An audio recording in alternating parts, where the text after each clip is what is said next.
Will Afghan immigrants vote Democrat? Mr. Reagan.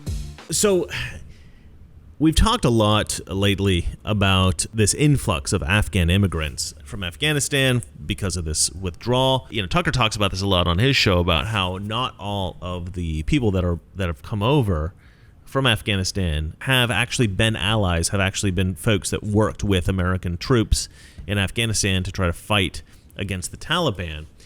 We don't know who a lot of these people are. And the assumption is that Nancy Pelosi and General Milley and Joe Biden and all these folks, Joe Biden, as if he has any say as to what's going on here, Obama, whoever it is that's pulling the strings, these guys have a theory that if they bring in immigrants who have any kind of cultural difference from Europeans, Americans, whatever, if they're not white, even though a lot of Afghans are white, if these folks are, culturally different, if they're brown, as CNN likes to call them, whatever that means, then they're definitely going to vote Democrat, because brown people vote Democrat, as CNN calls them. But the thing is, that isn't necessarily true, and it shouldn't really be true at all, because Democrats really don't do anything to benefit people of color, as the left likes to call them.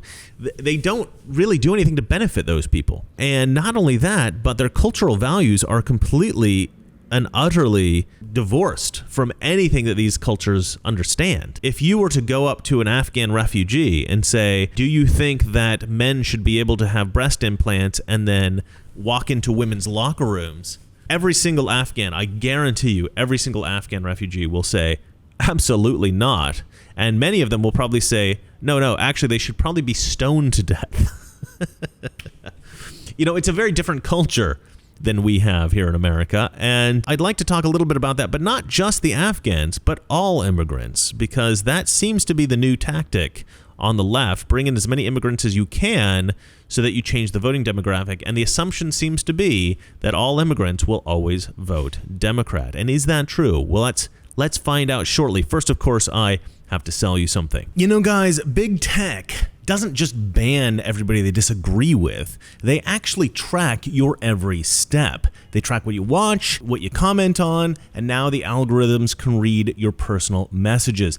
All that information is closely tied to your identity. So I want to introduce you to an alternative social media site called Bastion.com. Now, this site is totally private and totally decentralized, and that's very important. Now, they sponsored a couple of videos on my channel already, and they used to be known as Pocketnet. So if you saw my previous videos in which I was pitching you Pocketnet, that's now Bastion.com, and it's spelled with a Y, Bastion. And I have to say, this is a little bit off script here, but I like their site. I went on their site and I perused around and I posted some stuff, and I really like their site. There's a lot of these social media alternatives that have popped up, alternatives to Facebook, Twitter, that sort of thing. None of them are as good as this site. I mean, they've all been a little bit disappointing. This site's actually really good. It's really clean, beautifully laid out, really easy to use, and some really funny people already on there posting all kinds of memes. I saw one of my own memes on there that somebody else posted. I was like, oh, that's cool. This stuff's getting circulated. So I definitely would suggest that you guys check it out. It's a really good alternative to Twitter especially, but you could post videos, you can blog, and of course there are lively open discussions because you're not censored, right? Bastion also just released an end-to-end encrypted chat. So your messages are encrypted on your device and nobody can eavesdrop. Bastion is sort of like Bitcoin. It was created with blockchain technology. So like I said before, it is decentralized and it's not connected to your phone number or your identity in any way. All right, now I'm about to say their corny pitch line, so bear with me. Join the Bastion of free speech today at Bastion.com. Okay, just because it's corny, that doesn't mean it's bad. It's still a great site. All right, and they've also got written here, protect your privacy from the snooping eyes of big tech and from tin pot dictators. And you know who they're talking about there. So go to Bastion.com now and join. The team agreed to give a gift of 1 Pocketcoin. This is their own network token to users who sign up through my referral link. So check that out in the description below. And I do like the site. I've checked it out. I like it. So do look into it. If you like it, join the site. And I really think it could possibly be one of these sites that actually blows up and becomes a big deal. And if that happens, I think that's very, very cool because we'll get free speech again, which we do not have right now. All right, let's get back to the show. So the reason I'm talking about this is because, one, I had an idea about the Latino immigrants a while back, something I wanted to talk about on the show. But then also somebody I think it was on Twitter, wrote me and said, I don't think that the Afghans that are coming here are going to vote for Democrats. If they become citizens, their culture does not align with the Democrats at all. And they made such a good point, and I just thought, wow, that's probably right. I don't think they will vote Democrat.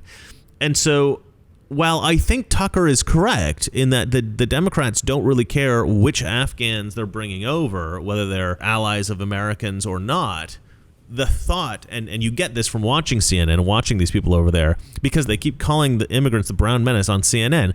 And the reason they're calling immigrants the brown menace isn't because they think that immigrants are the brown menace.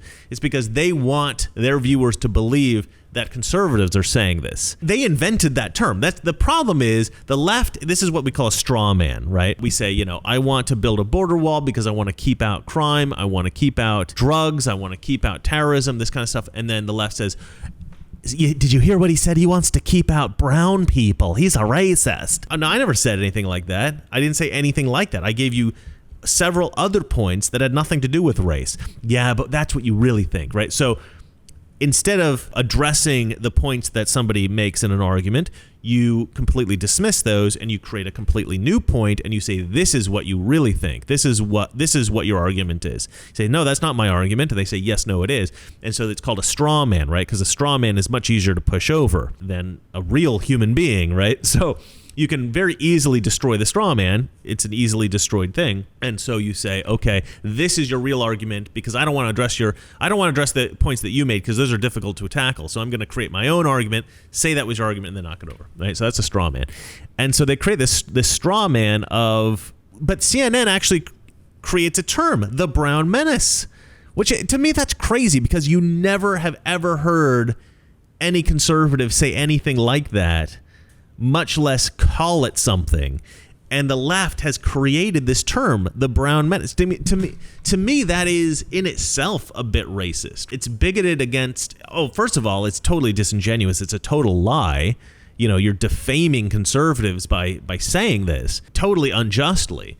But then also to call it the brown menace and to put that into the ether, to put that into the social consciousness, to me, that's a bit vicious. If I were an immigrant and CNN kept calling me the brown menace and saying, Republicans think you're the brown menace, I would find CNN to be kind of racist, kind of annoying. Like, I would be like, why do you keep saying that? Stop calling us the brown menace. Like, I'm not sure that they realize that by inventing that term, they are actually the problem. But anyway, I digress. The point is that, the left seems to think that they can convince immigrants that Republicans are all bad and Democrats are all good and that they should always vote for Democrats. But I think that the perception of Americans is shifting quite a lot right now. And I've talked about this quite a bit on my show, but I'll mention again that I have two very close friends. They've been Democrats their whole lives. They've always voted Democrat. And recently, both of them said that they are planning on voting Republican in the next election. One of them said that his dad, also a diehard lifelong Democrat, is planning to vote Republican in the next election. I asked the other one, I said, what about your dad? I said, my other friend's dad's going to vote Republican. What about you? He said, my dad hasn't told me that he wants to vote Republican, but I think he would. I think that he's at a point where he would vote Republican in the next election as well. So now we're at a point where so many and I've asked other Democrats who haven't told me they've shifted, and I asked them why, and they didn't have any good reason. One of them said that he had to get off the phone, and the other one said that he just hates both political parties. And then when I pressed him a little bit on it, he said that he also had to get off the phone.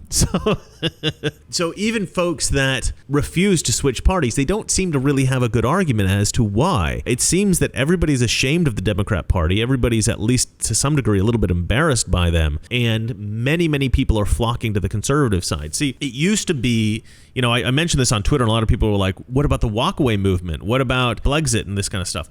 And these movements were a little bit different than what I'm talking about, because those movements were for people with courage, right? The walkaway movement, Brexit, these are for people who were willing to talk about openly, publicly, talk about their decision to walk away from the Democrat Party and become a conservative, become a Republican, or just, vote independently and just not vote for Democrats anymore, and talk about that publicly. And that's a very difficult thing. That's a very big deal. Besides the people who publicly announced the fact that they were going to become conservative, or they were going to walk away from the Democrats, I think there were a lot of people during the Trump administration who were ready to give up the Democrat Party but weren't ready to talk about it publicly. And also there were a lot of people who wanted to give up the Democrat Party but didn't want to join the party of Trump because they still believed that Trump was a racist and conservatives were all bad. So now, I think also a lot of people thought, well, once we can get Trump out of office, then we can maybe reassess. Then we can look at the Democrats and say, how good are they really? What are we doing? Et cetera, et cetera, et cetera. Now that Biden's in office, I think that Democrats are starting to have buyer's remorse. And so I think a lot of Democrats,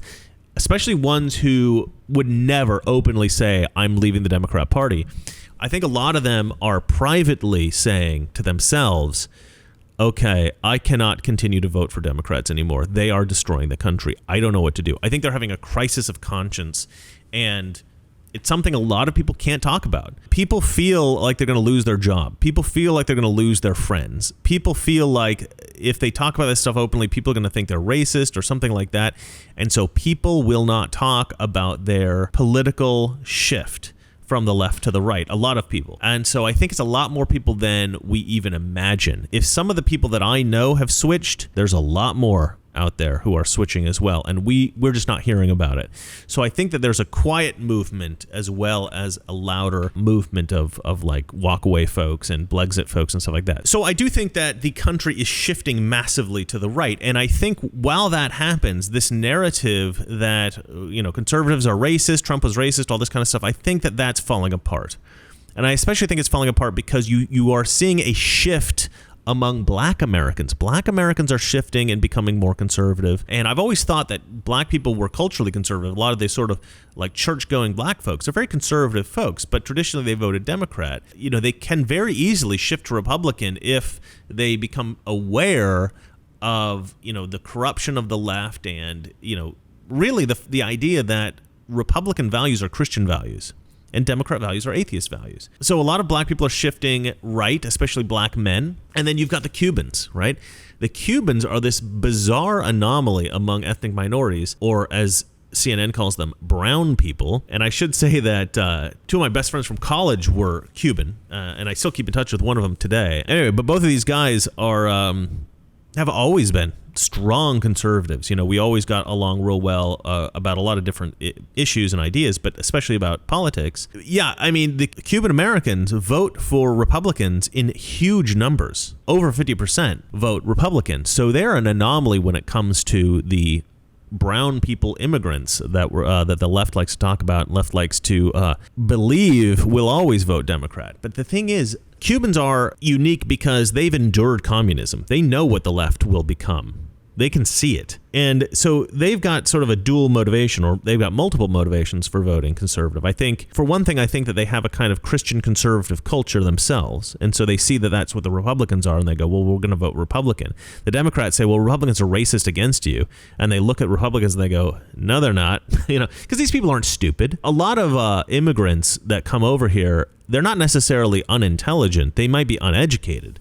They might not have great grasp of the English language, but they're not necessarily stupid. You can't necessarily just trick them because you just tell them, oh, these people are racist or something like that. Now, unfortunately, that does tend to work because there is no pushback. And so this is kind of why I'm making the video, and what my first inclination to make this video was this idea that Latinos tend to be politically conservative. I mean, they tend to be culturally conservative. So there's no real reason.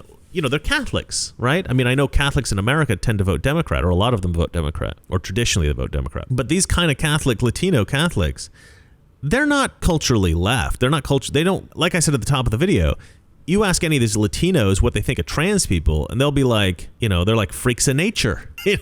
What you mean men who dress up in wigs and they'll talk about trans people like I talk about trans people. They essentially think the same way I do. And so it's possible that all of these Latino immigrants that are pouring into the country, I know most of the illegals obviously can't vote, but in 20 years their kids might be able to. But the thing is, a lot of those that are coming over and they're being given asylum or they're legally coming through in some way, just because they're brown people and just because the left keeps telling them that conservatives are racist or Republicans are racist, that doesn't mean that we have to let them believe that.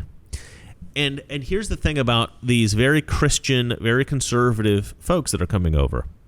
Not only are they culturally conservative, but I would think that they would actually feel an opposition to the Democrat Party if they knew really what the Democrat Party was. And so this is how I imagine that we should try to start characterizing the Democrat Party. Not necessarily to white Americans. I think white Americans have a kind of a fairly decent grasp, if they follow politics, of what the Democrats are, what the Republicans are. I mean, a lot of people are obviously in the dark, but they kind of have a general idea. But I think that we should start advertising this idea in Spanish. I think we should start talking about this stuff in Spanish radio, on Spanish television, Telemundo, these kinds of networks. I don't know how to get access to that stuff. I don't speak Spanish myself.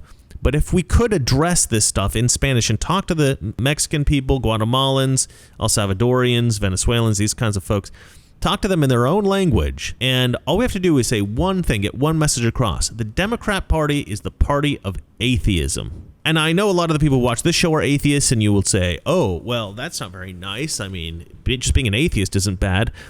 Yeah, but a lot of people think being an atheist is bad. I mean, I have some very, very close friends who are atheists. I am somewhat critical of them. I'll tell them I don't think they're right. But I'm not vicious or crude. I don't bully them. I don't try to convert them, anything like this. We just, we have mutual respect for each other and we're friends, and that's it. However, that is not how everyone sees atheists. There are some people who if you would say you're an atheist, they would say, I don't know if I can be friends with you. It's atypical to meet an American like that, but I think it's a little more typical to meet somebody from other countries that are like this. I think that if you meet somebody from a more traditional culture, from South America, or from a more traditional culture like Afghanistan, obviously it's not traditionally Christian, it's more traditionally Muslim, but you will get these people. There are some Christians, obviously, in Afghanistan that I believe Glenn Beck was trying to get out of the country. So good for him. But whether Christian, whether Muslim, whatever the case, from these various countries, they do tend to be more traditional than American Christians or Americans generally. Therefore, if you do tell them Democrats are the party of atheists, the Democrat Party is the party of atheism, if you were able to say that and explain that to people and get those people to understand that, I believe that we will see a massive shift from Latinos and other kinds of immigrants voting for Democrats to Latinos and other kind of immigrants voting Republican. Not only do I think that'll happen, I am absolutely convinced of it.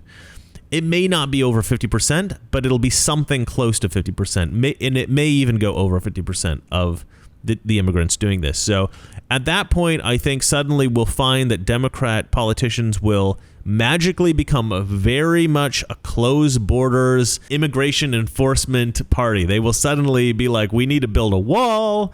We need to kick out all of the illegals. We need to, we need to bring back ICE in full force. Suddenly the left will become radically anti-immigrant. I guarantee it. I guarantee it. If immigrants start voting Republican, Democrats will instantly become anti-immigrant. So let's do that. Let's turn immigrants into Republicans, and it's very easy. We just have to tell immigrants Democrats are atheists, that the Democrat Party is the party of atheism. All right, well, that's it for me. Let me know what you guys think in the comments below. And remember, it's not that our liberal friends are ignorant. It's just that they're all atheists. All right. Talk to you soon, guys. Good night. The trouble with our liberal friends is not that they're ignorant. It's just that they know so much that isn't so. Now, I want to hear only, is it morally right? And on that basis and that basis alone, we make a decision on every issue.